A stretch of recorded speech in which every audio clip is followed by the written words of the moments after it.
After I confessed to Jason Smith and got turned down, he said we could still be friends. As friends, can I kiss you? I asked.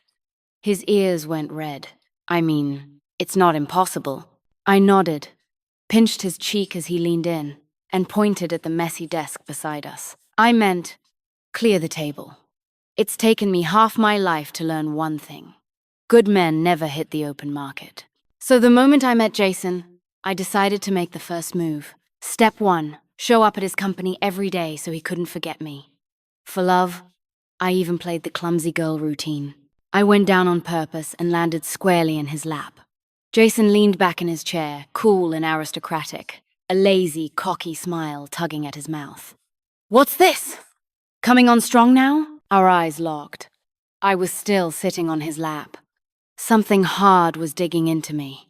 Jason just looked at me, perfectly calm. These days I've basically been wearing "I like you" across my forehead. Jason had to have seen through me long ago.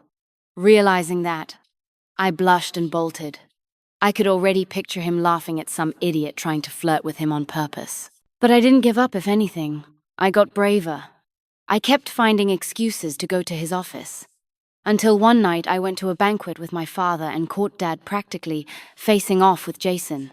Dad tipped his chin up, not taking the kid across from him seriously at all.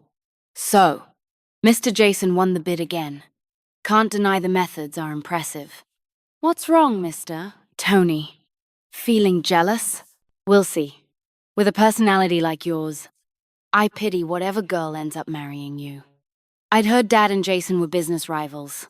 I didn't know things were this icy in private. Their talk kept going in the distance. Jason sounded amused. Yeah, she'd be pretty unlucky. He lounged against the private room doorframe and went on, careless as ever. By the way, your daughter seems to be into me. Not sure if someone sent her to sniff around for intel, or if Mr. Tony's playing the long game, hoping I'll start calling you father-in-law. I finally understood why Dad couldn't stand him. The man looks lazy, but he's really just loud, arrogant, mean, and foul-mouthed. I stood at the corner, feeling cold all over. Sure enough, that night, Dad sat me down. Isabel, when did you go blind? That punk screams trouble. I picked at my fingers. Dad, you don't know him. See him again and I'll go end him myself. I couldn't wrap my head around it. I'd been sincere, and he took me for some corporate spy? I had to set him straight. By chance, I finally ran into Jason just after he'd finished a business dinner. Handsome really is a whole vibe. His tie was loose, jawline sharp and clean, all rugged charm. I decided to lay it out. I wasn't sent by my dad. You got it wrong. And I bit back my temper. You know exactly what I mean. Jason laughed. He hadn't thought much of it, figured the little girl would make a fuss and move on. Now he gave me a once-over. What do you even like about me? The question stumped me. After forever, I squeezed out, "You're handsome." That I know. What else? He's truly in love with himself. Not that he's wrong. Jason rolled a cigarette between his fingers. Bored, but patient. Kid, we're not a match. With how naive you are. Any other guy would have cleaned you out down to your underwear. If you're willing, we could just be friends. I am a little vain. Having a hot, rich male friend is tempting. Still, I said, we could try getting to know each other before we decide. Jason paused, clicked his tongue. Sure, date, sleep together, break up, then what? You binge some feel-good quotes at night, send me a long essay, and I tell you your writing's great? The teasing tone almost broke me. No, did break me. I flushed to my ears, mortified. I won't send you any long essays, and it's not like I like you that much. Also, you're ridiculously full of yourself. I turned to flee. Jason frowned, grabbed the hood of my coat, hauled me back. Full of myself how? Who came to my office and deliberately sat on my lap, dare to do it but not own it? I'll own it. And you're no saint either. Your mouth is so slick. I can't imagine how many relationships you've churned through, how many girls you've messed up. Don't slap labels on me. Why are you spouting off like your dad? I wanted to salvage the last shred of dignity and ground out. Whoever marries you is cursed. Jason chuckled, lips quirking. Careful what you wish for. If I end up a lifelong bachelor, Miss Isabel, why don't you be the unlucky wife? I wanted to rip that smirk right off his face, but his teasing gaze had my ears burning. After that, Jason's chat window just sat there. I didn't message him. Luckily, my bestie lined up a few guys to distract me. But you know that feeling chatting with 10 men while thinking about only one? I kept thinking of the smile on Jason's face that night. One annoyance after another. A guy I'd been texting suddenly confessed and asked me out for late-night food. I didn't know how to answer. It also felt like an excuse to text Jason. I sent him a screenshot and asked what to do. He replied, "Met him yet? How long you two been talking?" "No, 3 days." "Block him." Hope flared. "Why?" Then nothing for ages long enough that I almost fell asleep. The phone buzzed. I tapped it open. In the voice message, his voice was low. He sounded like he was outside, with noise in the background. "Kid, while you're dithering, the guy's probably already booked a room." I still wanted to fish for a reaction, so I typed, "He seems to really care about me." Jason answered fast, "Then go throw yourself at him. Why ask me?" In that instant, my heart sank to the bottom of a lake, sour and bitter. I got it. Jason really didn't like me. Maybe because I didn't answer for half an hour. Another message popped up. "Blocked yet?" I sniffed, typed okay, and then blocked Jason instead. I decided to end this silly crush. But people should never make decisions at night. The next day, I kind of regretted it. Maybe Jason didn't even know I'd blocked him. Even so, I let go of hope. I was a little sad, but figured we'd never talk again. That night, to get over it, I partied with my bestie till late. Mum died young. Dad was on a business trip. The housekeeper had the day off. I stood at my front door, staring at the dead keypad lock, completely lost. It was pouring. No cabs to a hotel. My bestie was blackout drunk and not picking up. I gripped my phone, took a breath, unblocked Jason, and hit voice call. It was already midnight. He sounded jolted awake and cranky. "Who is it?" He was doing it on purpose. I knew I was in the wrong and whispered, "It's me." "Oh, Miss Isabel, didn't you block me? Remembered to reel me in again?" He sounded like he'd been stewing for days. When did I ever try to reel him in? "Talk," Jason prodded, impatient. I snapped back to it, flustered. "Can you come pick me up?" he asked. "Where are you?" "Outside my place. The lock's dead. I can't get in." "Where's your old man?" "On a trip." The line went quiet. I heard the rustle of clothes and his low, annoyed muttering. I must be out of my damn mind. He kept dressing while cursing. "Is that old man your dad, or am I? He runs his mouth all day and leaves me his daughter to deal with." It stung.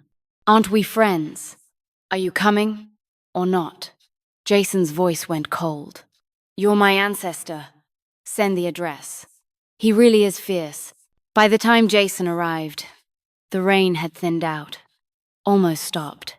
In the glassy drizzle, he rested an elbow on the window, a coal red ember glowing at his fingertips. Smoke rose and then fell under the wet air. It was the first time I'd seen him without a suit, just a white tee, a touch of boyishness. "Do I need to invite you up?" He tilted his head at me. I jogged to the car, and trying to be tactful, reached for the back door. "Isabel, what am I your driver?" So I climbed into the passenger seat, and he drove me to his place. Of course, Jason acted like my dad the whole drive. Even after we got inside, he kept going. "The lock was out of juice and you didn't notice for days? I honestly don't know how your old man managed to raise you this long. And what are you doing out alone at night? No friends to walk you home? Are you really this trusting of men?" "Kid, you talk too much!" I wanted to snap back when Jason suddenly frowned. "Don't tell me you actually went out for late-night noodles with that clown." I denied it on reflex. As if. I'm not that dumb. But we did say goodnight to each other. I snuck a look at his face. Sadly, Nothing, he just cut me a frosty glance. How sweet. I'm almost shipping you two. I had no comeback. The next second, Jason pulled off his white tee right in front of me. His skin was fair, abs faintly cut, broad shoulders, narrow waist looked strong. I blushed before I knew it. He grabbed a fresh tee. What are you staring at? I jerked my gaze away, flustered for no reason. Please. That's a scrawny grade schooler, body zero appeal. Jason snorted and didn't argue. He just peeled the clean shirt back off on purpose and strolled toward me, shameless as anything, eyes cocky as hell. I insist you look. Thanks, you living saint. I had no idea where to put my eyes. Put it on, he shook his head. Nope. What? You gonna kill me? The nerve of this man. He came closer. I backed up. I tripped over my own feet, pitched forward, and my lips landed on his collarbone. Heat flared one instant, wicked and bright. Warm skin, a quick jolt, then apart. I saw his Adam's apple bob, the tips of his ears going pink. What are you doing? What do you think you're doing? Jason looked suddenly awkward. Sleeping. He paused, even the spot I'd grazed turning red. I mean sleep separately. I was too mortified to think. Where do I sleep? The couch. No, I want your room. The words were out before I heard myself. I scrambled to explain, but Jason's eyes went unreadable. Oh, that's the game? Want to sleep on me? I couldn't even meet his eyes. I mean, I want the master bedroom. I figured he'd mock me for being picky, but he just muttered, "You really are my damn ancestor," and brushed past. Truth is, Jason and I didn't just meet. Credit to my dad's foresight. 7 or 8 years ago, he took out a loan and bought a townhouse in a fancy development. After a few days there, I learned Jason's name. Word was the Smiths had been in business 3 generations, especially his mother famous in that circle. Anyway, think luxury complex plus an Audi A8 who didn't know Jason's mom. I was in 8th grade. Jason was a freshman. There were tons of neighbor kids who'd drag me into playing house and make me be mum. That day, Jason had just gotten back from school and got roped in for the head count. He couldn't be bothered, but he didn't want to ruin the kids' fun, so he played dad. We sat side by side, eating mud soup. We hardly spoke, but I snuck a few looks at him. I didn't know what a crush was back then. Not until after I graduated college and ran into him at a banquet did something finally, belatedly, bloom. Now here I was, sleeping in his place, in his bed, breathing in something like wood and a hint of lemon. I finally dozed off and dreamed of Jason. He leaned down to kiss me and asked if I'd be his girlfriend. Before I could answer, I jerked awake. Great sleeping in his bed and having spring dreams. Isabel, you're a real perv. The apartment was quiet. Jason wasn't up yet. To thank him for picking me up, I decided to make him breakfast. With the few things in his fridge, I cooked a bowl of egg noodles. While I waited, I was in a good mood and started dancing out of habit. When I die someday, come dance like that and bring me back, a hoarse voice said. I turned, woodenly, to find Jason lounging in the doorway, watching me. That mouth of his is dipped in poison. Not a good show? If I say yes, you'll just get mad. I seriously wanted to bean him with the spatula. I ate with gusto. Jason barely touched his. Why aren't you eating? Not used to it. I bit my lip. Shy. If you want, I can make you breakfast every day. Aw, thanks, breakfast lady. Jason couldn't help laughing, his gaze deep as it slid over me. You're easy on the eyes, but I have no idea what's in your head. If a man tricks you, you kind of had it coming. He seemed to understand women or the kind of faces men put on. Must have seen too much and learned the game. You dated a lot? Jason took a slow sip of water. Never dated. I rolled my eyes. Yeah, right. From a man's point of view, if we haven't done it, how's that dating? Lord have mercy. After all this time around him, I felt like I was relearning the male species. I drew a conclusion. So the ones who don't date are the ones who play the hardest. A good monk turned into a tabloid scandal out of nowhere. Jason lifted his lids. Wait till I find a lawyer, we'll have a nice chat.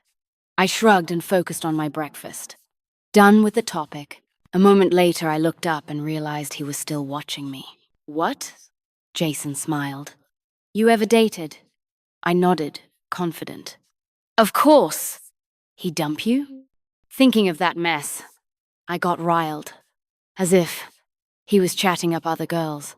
I caught him and dumped him. Jason looked downright pleased. Was he better looking than me? Definitely not. But I wasn't about to feed his ego. A little. Jason's mood tanked.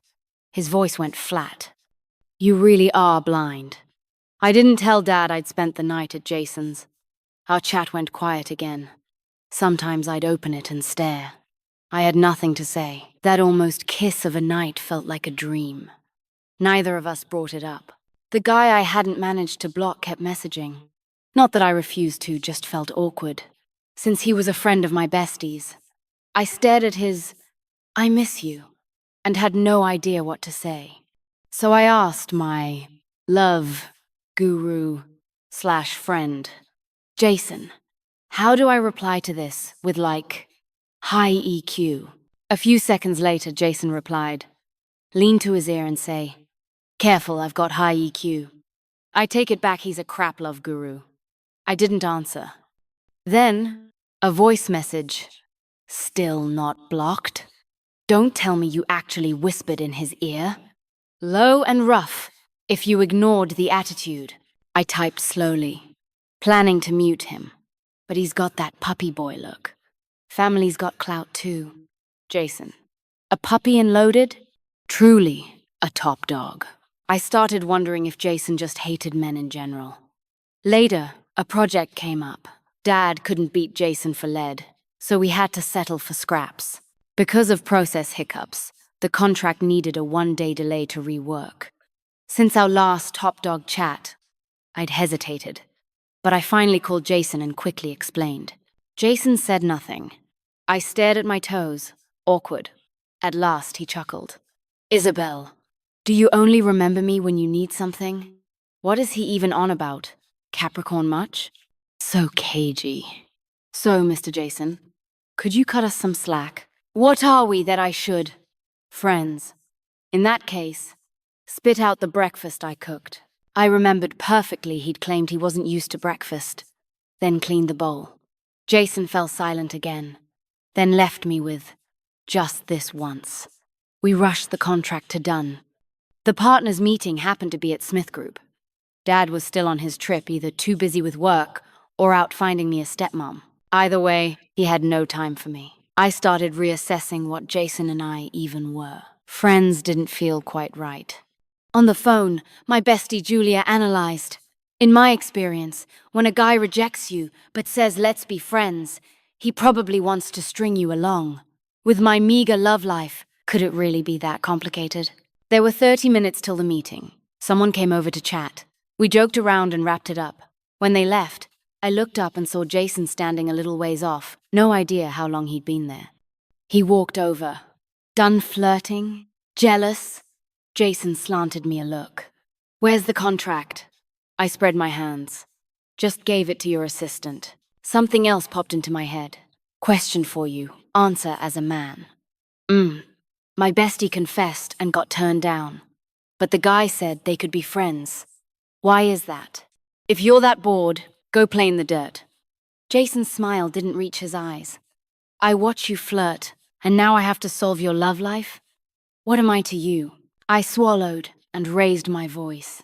I wasn't flirting. Answer the question. Jason sighed inside, probably short-circuited, and actually thought about it. Tasteless, but a pity to waste. The light bulb went on. So you're just like every other guy. That's what you think. Jason seemed to realize what he'd said, and almost laughed from sheer annoyance. Did I ask you out for midnight noodles? Did I cop a feel? In your head, I'm that guy? He looked like, I'm here being sincere, and you're playing logic games. I wanted to argue, but knew I'd lose. I'm going to the conference room. Jason wouldn't have it. He stepped in. You're going to spell it out. A group of partners turned the corner toward us. His hand was still clamped around my wrist. My palm went slick with sweat. I could survive a misunderstanding. What I couldn't survive was word getting back to Dad that I'd seen Jason. At the last second, I turned my face away and raised my voice. Mr. Jason, stop calling me baby. I know you want to marry into my family, but I really don't like you. If you're willing, we could just be friends. The partners down the hall froze, then started looking up, looking down, patting their pockets busy, and dying of second-hand embarrassment. Jason kept staring at me. While he was stunned, I yanked my wrist free and bolted. If I'm not mistaken, I caught the corner of his mouth twitching, like he was holding back a laugh. That smile terrifying. During the meeting, I deliberately avoided looking at the head of the table.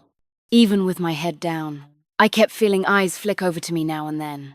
Even scarier, I spent that stretch terrified Jason would come settle the score. Luckily, the project kicked off, and he was slammed. And my dad came back. The gossip reached him, too. That punk's got designs on my daughter again. After cursing, he set me up on a blind date and sang the guy's praises. When I showed up, sitting across from me was my backwater ex from college, Larry Kelly. Belle. I regretted agreeing to the breakup back then. Now fate's put us here, so I cut him off. No chance. I grabbed my bag to leave, and then a familiar face walked in. Jason! In the seconds I spaced out, Larry spotted him too and jumped up. Mr. Jason. What a coincidence. Coffee? My treat. Jason glanced over, skated past Larry, and landed on me. His expression didn't change. His lips hooked slightly. Sure. Larry was flattered. Stepped aside, and Jason swaggered right into the seat beside me. He cocked a brow. And what are you doing with my baby? Kill me now. At least he kept his voice low. After ordering, Larry rubbed his hands and grinned. Mr. Jason, today's wild family set up a blind date. Turns out it's my ex. Isn't that ridiculous? I was sitting on pins and needles because I may have once said my ex was better looking than him. Then again, Larry hasn't gotten any hotter these 2 years. Not fit for public consumption. Jason was cool as ice. Then introduce yourselves. The man is diabolical. I'd had it and was about to snap when Larry nodded eagerly, like he had something to flex. My family's in building materials, logistics. Annual profit. Well, inconvenient to disclose. Of course, Mr. Jason. If you've got projects, call me. He slid over a card, then looked at me and kept going. I'm from Bijwang Village. My dad built everything from scratch. We're solid in Haichang now. I joined the company after graduation, so the next 10 years it'll be strong. Belle, if you're with me, you, Jason, was done. He drawled, Bijwang Village? Sounds more like Village of BS to me. Larry chuckled awkwardly. It's fine. Belle, I know it'll take time to forgive me. Today, Mr. Jason can be my witness. Opportunity favors the prepared I'll. People with no chance shouldn't bother preparing. If you're both finished, it's my turn. Are you out of your mind? Jason jerked his chin at him. Hear that? I meant you two. Are you both out of your minds? Jason stalled, frowned at me. What did I do now? Look at him, maybe 100 pounds soaking wet, crap included. That your type back then? My temper flared. It's a blind date. Why are you yelling at me? Jason gave a cold little laugh. I treated you like a friend. You think I enjoy yelling? You're on a blind date with your ex. What? He coos a little. Says sorry. And you forgive him? Kid, you ever had a normal relationship? Met a normal person? He was mad out of nowhere. Across from us, the 100-and-change-pound Larry blinked. Stunned, had a temper he didn't dare use. He muttered that he had something to do and left. I sat there. I never planned anything with him. And your mouth is awful. I stood with an icy face and walked out. Late that night, I shot upright in bed. Seriously, does he have a screw loose? Why do I have to get scolded by him? He's not my dad. Then I heard his, I treated you like a friend in my head. As a friend. He didn't want me repeating mistakes. He meant well, but did he have to be so harsh? I couldn't swallow it. I ignored the little dip of disappointment and opened my phone to curse him out, then paused. Half an hour earlier, Jason had sent, "Sorry." I stared at the word, so he knew he'd pissed me off. Sorry for what? Jason. Shouldn't have been rude and crashed your date. Shouldn't have snapped at you. Through the screen, I could picture him hunched over, typing. I was satisfied enough and about to reply, then 10 transfer notifications rolled in. I counted.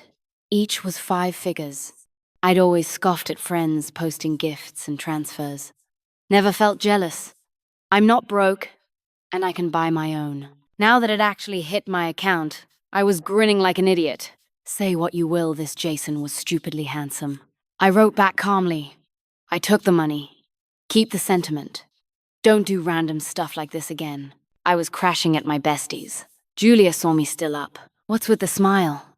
Duo with me. My boyfriend's cracked. I couldn't sleep anyway. The guy you catfished $3,000 out of? You two back together? Not to be a nag, but that was pretty unethical. Julia told me to zip it. You're my friend. I've got my own judge. The match started. We opened voice. The guy's voice on the other end was nice. Turns out online love has standards. Julia yelled, "Isabel, group up." I swung around for a spicy flank and thundered through the dark bam, clean pick. My hand jerked, the phone slipped, and wham smacked right into the bridge of my nose. Caught my eye too. The edge split the skin on my nose. Julia jumped, grabbed my hand. "Don't touch it. I'll get the first aid kit." "Don't move." I blinked. My eyes suddenly a little blurry. I'd seen news like this online. What if I'd detached a retina? Julia hustled me to the hospital. Both of us spooked. In the car, she remembered, "I think I told my boyfriend we were going to second hospital. He might show up." So while she fussed about their first meetup, I opened my phone. My eye felt a bit better than before. Before the game, Jason had sent another message. Still mad. I zoned out. No way I'm telling him. My phone nailed me. He'd laugh himself stupid. Outside the ophthalmology clinic, someone was already waiting. Actually, 2 someones. The other was Jason. What kind of haunted destiny is this? Then again, of course the hot ones roll together. No time to think, I went in first. Thankfully, the exam was fine. Nothing serious. When Jason came in, his face didn't look great. While the doctor disinfected me, he tested the waters. "Miss, was this really from a phone?" I blinked. Jason twitched, then sighed. I didn't hit her. Idiot. It made me laugh for no reason. The doctor relaxed, stuck on a bandage, told me to keep it dry, and sent me off. In the hall, Jason handed over his jacket, put it on. "Oh, I slipped it on. So what's your deal with Julia's boyfriend? How'd you two come together?" Jason looked at my face and answered, casually. "Cousin. Got nervous and dragged me along." "Oh." He kept staring. I pressed my lips together. "If you want to laugh, just laugh." Jason didn't speak. His gaze dropped.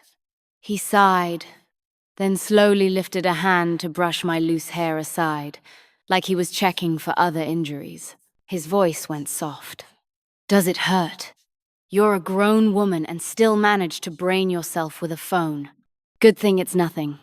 With him this close, I saw his lashes, the color in his eyes, and felt the warm pad of his thumb skim my skin, leaving a shivery trail. Somehow he looked even better tonight. The kind of better where if I walked out the door, another woman would walk right in.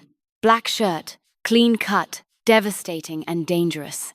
Maybe I actually like him. Our eyes met. Jason must have realized how intimate he was being. He dropped his hand, awkward. "So that's why you didn't reply?"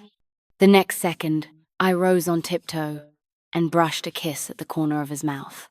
When Julia and her guy came back, we were still standing there, my cheeks flaming. His ears, scarlet. "What'd the doctor say? You two running a fever?" "Don't ask." I didn't dare look at Jason. I hurried off with Julia. I'm fine. Going home. I'm wiped. Late that night, I couldn't sleep again. My screen lit the unanswered text. Now had a new one under it. Kid. What did that mean? I shut my eyes. I had no idea how to explain. Couldn't exactly say I couldn't help myself. Regret. So much regret. I didn't reply. On the other side, Jason was left hanging, up half the night. The next day, Julia said her boyfriend was treating us to dinner and told me to come. I knew Jason would be there, but I didn't expect it to be at his place. And for some reason, things between us had turned awkward. The cut on the bridge of my nose was still there, and he quietly swapped my drink for hot tea. Halfway through, Julia got tipsy and her boyfriend walked her to the restroom, leaving the table a war zone. Jason studied me, unhurried. Sleep well last night? I nodded. Pretty well. You? What do you think? I guess you did too? Jason let out a breathy laugh, eyes unreadable. Isabel, if you're going to reel me in, then reel me in properly. What's with reeling me in and then pretending nothing happened? He sounded genuinely aggrieved. I blinked. Aren't we friends? Jason blurted. To hell with friends. Look at me. I'm into you so bad it's killing me. Happy now? We were the only two at the table. Was that a confession? What was supposed to come next? What was I supposed to say? Heat rose up my cheeks. I turned my face aside and broke the silence. So do you want to kiss me? Jason acted like he hadn't heard right. With skin that pale, any blush shows just now he'd looked like the world owed him 50 million, and suddenly his ears went red. Huh? I repeated. A kiss. Yes or no? He stared, Adam's apple dipping. I mean, it's not impossible. I nodded, then froze. On reflex, I pinched his cheek as he leaned in and pointed at the wreck of a table. I meant clear the table. His ears flared even redder. He straightened, cut me a glance, and obediently started tidying, muttering, "You're nuts." I stood there fighting a laugh. Isn't he supposed to understand men and women? Doesn't he look like a seasoned player? So why does he suddenly feel like the only pure one in the game? Julia came back angling for another drink and got headed off. The couple across from us were bickering and flirting, and that's when I noticed Jason hadn't had much to drink. Why aren't you drinking? He looked lazy. If I drink too much, I might not make it back. This is your place. I meant you. For hell's sake, who's fishing for whom? That night, Jason still drove me home. The driver parked and stepped out. A breeze kicked up and the buzz hit. Jason leaned against the car door, not in a hurry to leave. His eyes had gone soft. He must have downed one last glass close enough to drunk. Go on. Get inside before you catch a cold. Jason tilted his head, lips curving. Worried about me? Of course. Otherwise someone will howl at me to take responsibility. He laughed, shoulders shaking, eyes going molten. After a long beat, he asked, Do you mind the smell of alcohol?